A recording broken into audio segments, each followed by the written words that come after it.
Here's a question for you. Is marriage overrated?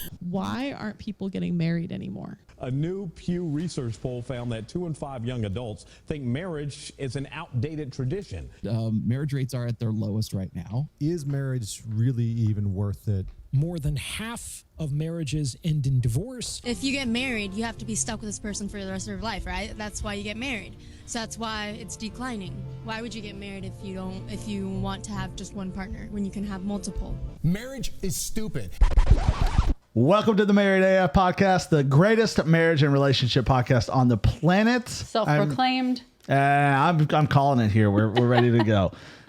I'm here with my beautiful wife, Monica. My name is Matt. We are your hosts. And the Boston Red Sox have done something amazing to come back, because we talk Red Sox every single podcast for at least a minute, even though it's driving people away because they stink. But they have brought back Theo Epstein, the Fenway Sports Group, who owns the Red Sox, the Penguins, Liverpool, just invested $3 billion into the PGA, have brought Theo Epstein back, the man responsible for breaking the curse of Bambino.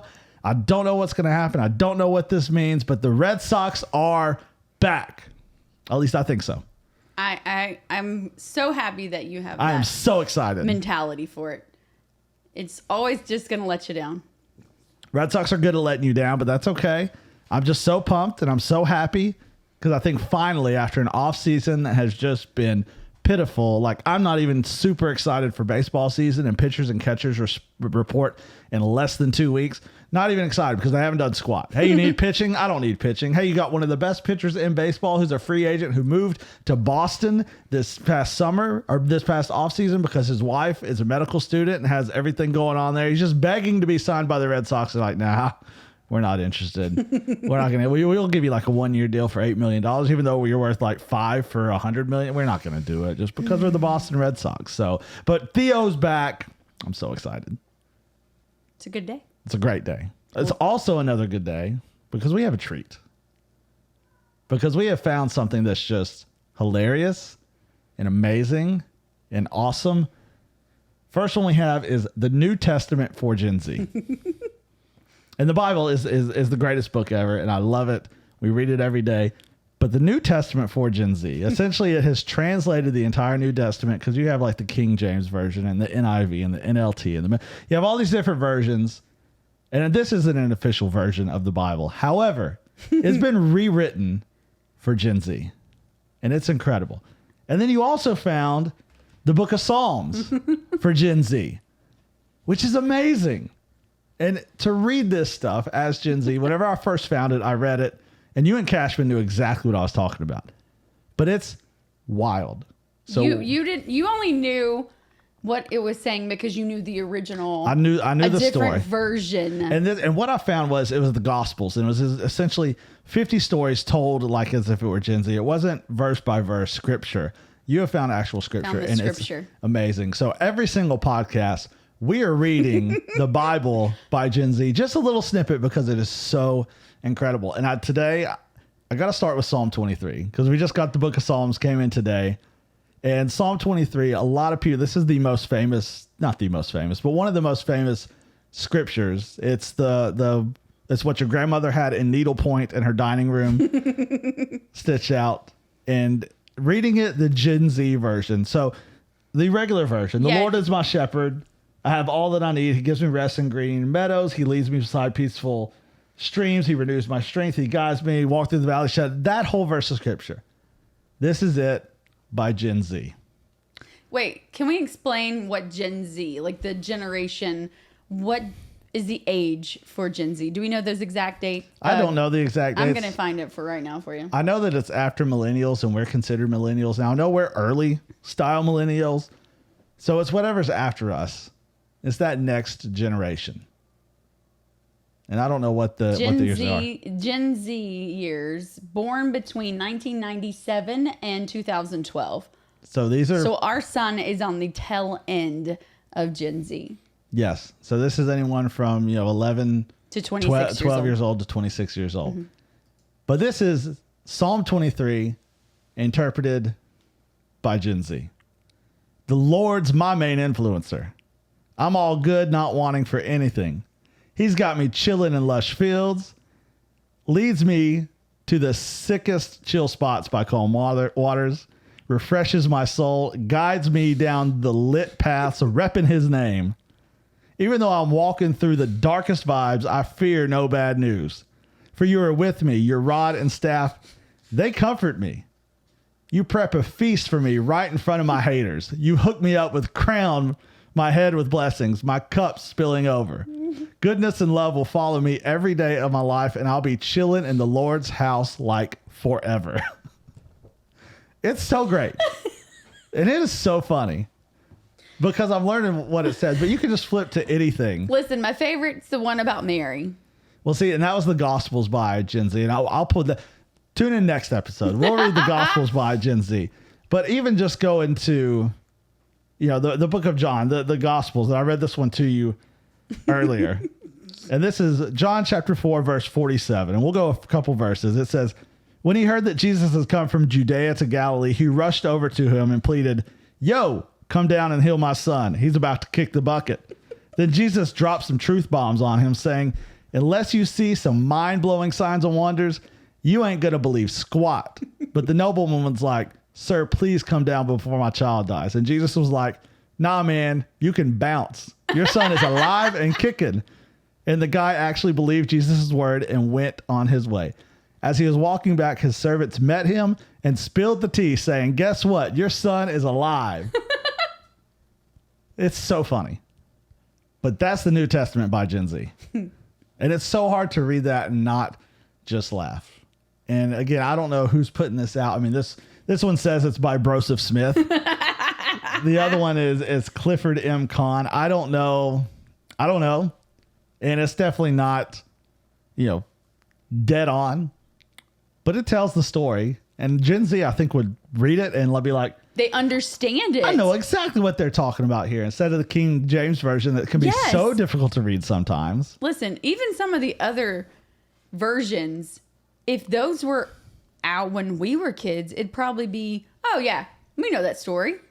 Oh yeah, absolutely would be. There was nothing like that when we were teenagers. We were still trying to break down King James Version and ye, thou, and which is so difficult. And there's some good stuff there, but it's so hard to read.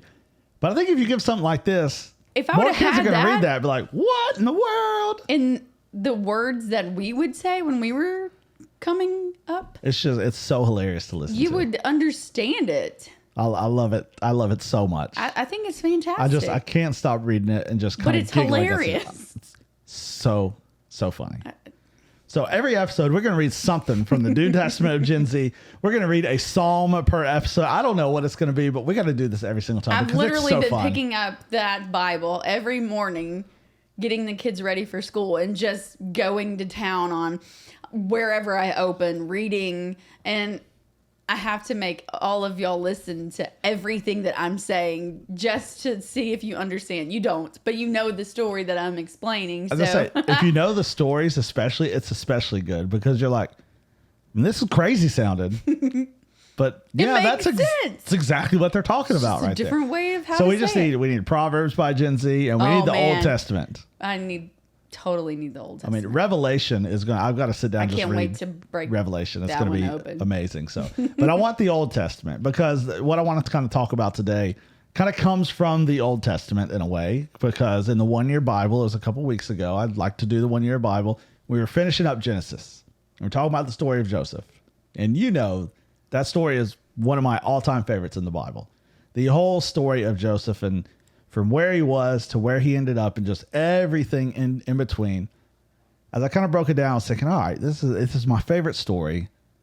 What does this mean in the context of me? How can I put it? I can pull a lot of things from that of how it relates to me, but how it relates to us in our marriage and what we've been through in our relationship. I pulled a lot out of there too, because Joseph had to wait forever.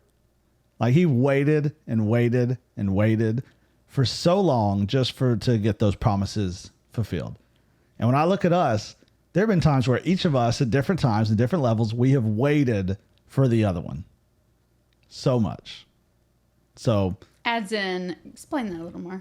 All right. So when we look where we are now and we think, holy crap, I can't believe it. and I think something for people to take away from this is, in sharing our part of the story, is it is worth the wait. Like, you're worth the wait. Yes. Hopefully I was worth the wait for you, because right out of high school, like, you're fired up. You're ready to get married.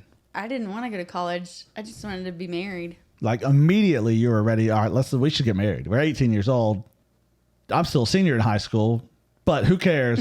We should start getting married. We should plan the wedding. We should get married. I was like, hold up. No way. You were hardcore against it. No way. I was like, no, we're going to college, get an education, do the steps that you're supposed to do. We can argue on whether that's right or wrong. We have, probably differing opinions on that now than we once did. But that was the mindset. I mean, you were so ready to get married. And then after college, it's like, okay, I'm ready. Do this. I'm ready to go. I'm ready to get married. I'm ready to take this next step. And you weren't at all ready. I mean, it completely flipped the other direction. You didn't want to get married at that point in time. No. At all. Not at all. So for so long, right after high school and through college, like, you were just waiting and waiting. Like, one day this idiot will come around. And then after the fact, I'm ready to go, and I got to wait on you. And I wait. Well, I was a year after you in college too, so. Still, you had no interest after college. But I knew what I was going to do after I graduated, so what was the point of being married? You can't go on tour and be married. That's just not going to work out. And that's essentially where I, kind of go with this. It was after college, I was ready to get married. You weren't at all. Because I think back to it, like, you had a million options. Like, you could have done anything. You could have been with anyone, essentially. You had a billion options out there. You did. I don't see it, but. I totally saw it. But I waited, and I waited, and I waited. And when you look at that in the context of the story of Joseph, like, he had the dream. He told his family about it, told his brothers about it. They hated his guts, told his dad about it. He's like, hold up, man, pump the brakes. Are you telling me what I think you're telling me? Like, God's going to make you ruler over everybody, including your family? Take a hike, kid. No way. And his brothers hated it so much They sold him. They wanted to kill him. Right. But luckily he had a brother who's like, yeah, let's not kill the guy, but hey, we can sell him into slavery. Hey, we'll throw him in this hole. Oh no, here comes these people. We'll sell him into slavery. And so here's Joseph, and he's got this vision from God. He knows what God is telling him this is going to happen. And he gets sold into slavery, and he spends so long in slavery. And he goes to Potiphar, and he's at Potiphar's house. And Potiphar was very powerful.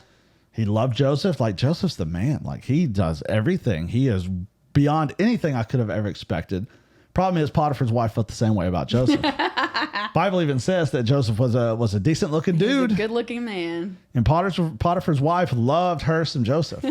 And she wanted Joseph, and she tried to seduce him. And Joseph was like, no, I can't do that. I can't do that to Potiphar. He trusts me.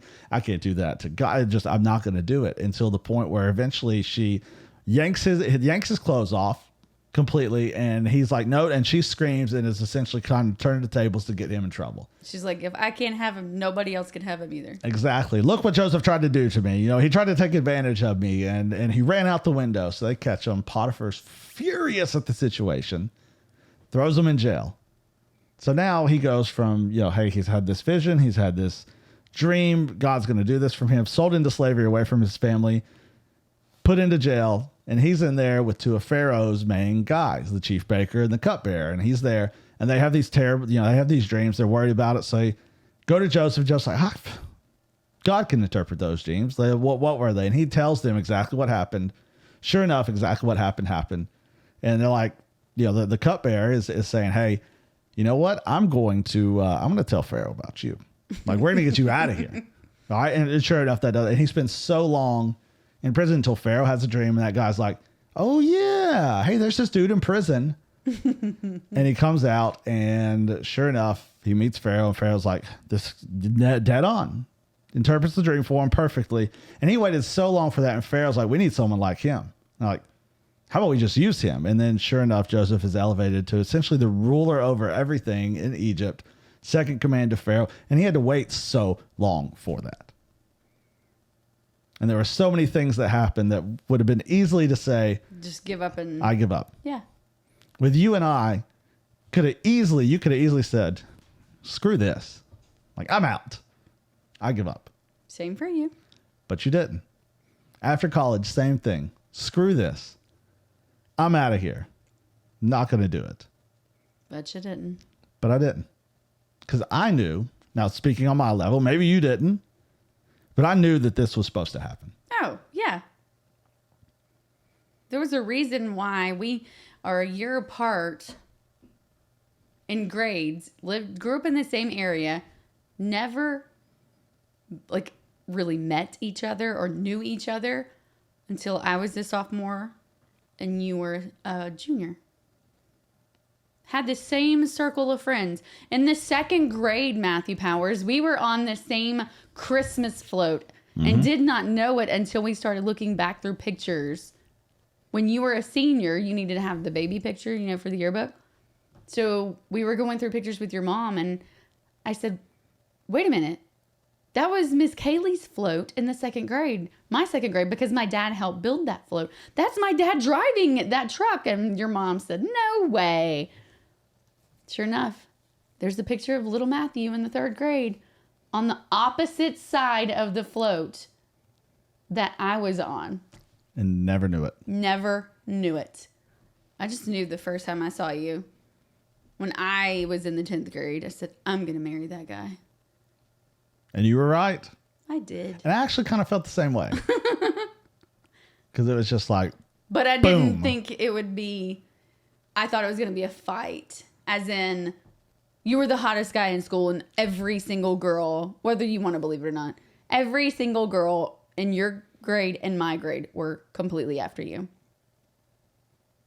I had to listen to it every day. And you withstood it. I was irritated every day. I knew I was just going to get in a fight at school because they were looking at my man. I'm so glad you didn't. Mostly because you talked me out of it. I did. I had to at certain times. But we waited. And all the crap that Joseph went through, slavery, prison, false hope, I feel like we went through that at times. Oh, absolutely. But we waited and we waited. And because we waited, we've ended up to the point where we are now, which is incredible. Yeah. And you almost think like, man, I don't know that I could experience this much joy and this much happiness. But sure enough, it just continues to elevate. So for people who are out there, because we've experienced it, it was worth the wait. So are you willing to wait? If you have that vision and you have, what God has possibly told you, and you know what it is supposed to be, even though it's difficult and there are trials and there are things you may not think you'll overcome, are you willing to wait? Because it's worth it. The payoff is worth it. But you don't necessarily know that it's worth it. No, because it takes faith.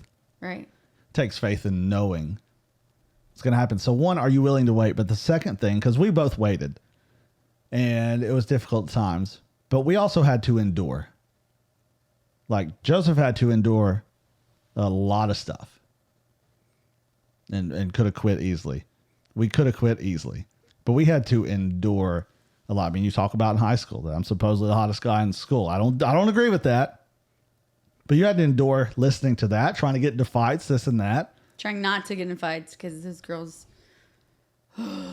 they laid it on thick. But you had to endure all of that. And then when the tables were turned and after college and just kind of said, like I said, you had a billion options out there and going on tour with all these famous people. And you had a million options. I had to be able to endure that. And it could have been easy to just say, you know what, this is dumb.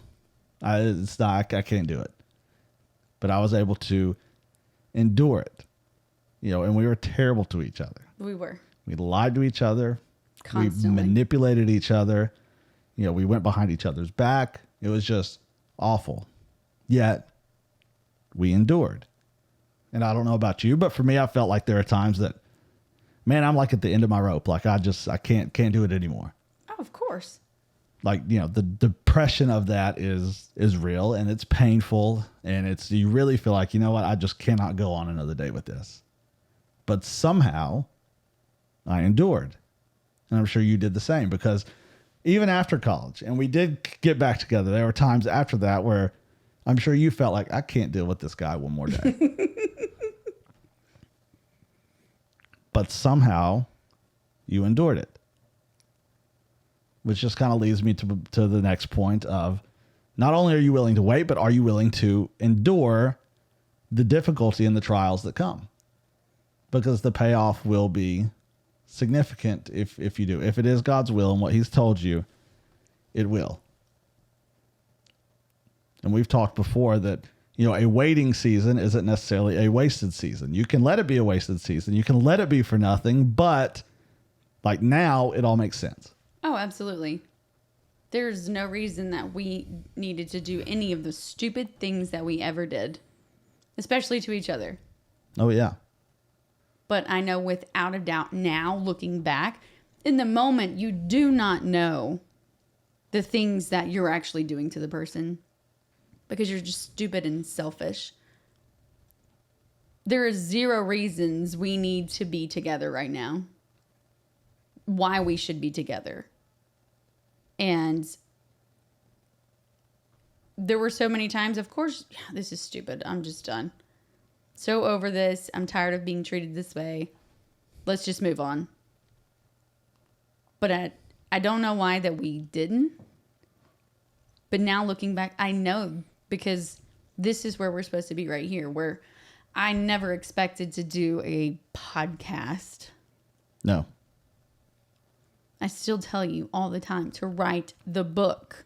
Maybe we'll get there one of these days. But never in a million years. If you would have told me in the moment, knowing while you're in the waiting, if you would have told me that one day you have to stay with him because you're supposed to do this Christian podcast, I would have laughed in whoever's face.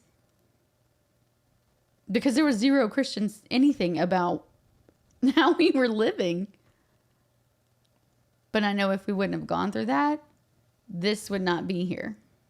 No, I totally agree because it now all makes sense. To where we are now, it all completely makes sense. And I think that the reason we were able to wait and the reason we endured through all that, and it has now not been a wasted season because of that, because now we're able to share that part of our lives, to be able to relate to people because people go through a lot of crap. And they have a lot of difficulty, especially in their relationships, especially in their marriages. Had we not gone through that, maybe we wouldn't be able to speak to that and to help someone else along. So at the end of the day, we look at it, the story helped. This story will help someone. We'll probably never know who that is, but this story will help at least one person or one couple. And if so, all that pain and all that hardship was worth it. Absolutely. The pain helps. My pain is going to help someone else. Mm-hmm. Your pain is going to end up helping someone else. And it's just kind of amazing to think about that from where we started to where we currently stand and all the crap and all the junk in between is going to be worth it for somebody. Just that one person. I mean, look at Jesus. He left the 99 for the one. And we'll do that every single time. Mm-hmm. And it even goes back to this. Whenever you are enduring, Jesus leaves the 99 for the one, and he may do it over, and it doesn't matter what caused the one to go. Doesn't matter how far that one went. Doesn't matter how many times it's happened before. Jesus is still going to go because that person matters. He's going to find them where they are. And there were so many times in the middle of it all. It's like, I don't understand, why is this having to happen? Why is she doing this? Why can't she see the bigger picture? Why can't she see how much this hurts? Why can't she see that we're supposed to be together? Why can she not see what this is doing? Why can't she see that this isn't the way it's supposed to be? And there's so many times I'm asking the question, why in the world can she not see that? And I'm sure you probably did the same with me. Like, why is he such a moron? Why is he doing this again? Repetition. Just keeps coming back. And we just don't understand it. And, Jesus says in John, he says, you don't realize now what I'm doing, but someday you will. Mm-hmm. And man, when I think about that, no idea what you are doing. But today I think I almost fully understand it. Probably not fully because I know he's still at work and still doing things. But it kind of all makes sense now. It does. And when Joseph, he's ruling over Egypt, he's running the show, and sure enough, his brothers come because there's been famine, and they come to Egypt, and they need help, and they need stuff, and who's the person in charge? But Joseph. And they don't even recognize Joseph first. He recognizes them. And he kind of plays them along a little bit. You know, they give him money. He puts money back in their bags, gives them everything they need, because even though they treated him terribly, he loves his family. And he knows that, hey, I went through all that because I know I'm supposed to be here now. And eventually the whole family comes. And I love at the end of the story when his whole family comes and his father finally dies and his brothers are freaking out. Like, oh no, dad's dead. We're We're doomed out. now. The only reason he was so nice to us and forgave us for this is because dad was around. But now dad's gone, and they try to come to him with that, like, hey, we'll do anything. It doesn't matter. Just please don't kill us for what we did to you. Because that's what they were thinking. And I'm sure people have had those thoughts. But I love what Joseph said to them. He said, what you meant for evil, God meant for good. Mm-hmm. Every time. And in those moments for us, what you may have meant for evil, I know he meant for good. Yep. The junk that I meant for evil, he meant for good. Yeah. God doesn't cause bad things to happen. As long as you are living for him and doing his will, he's going to give you all the things that you need. Not only to survive, to push forward. And look at that. Look at us. We are 1,000% example of that. Because we should not be here. No, he will give you what you need to be able to endure.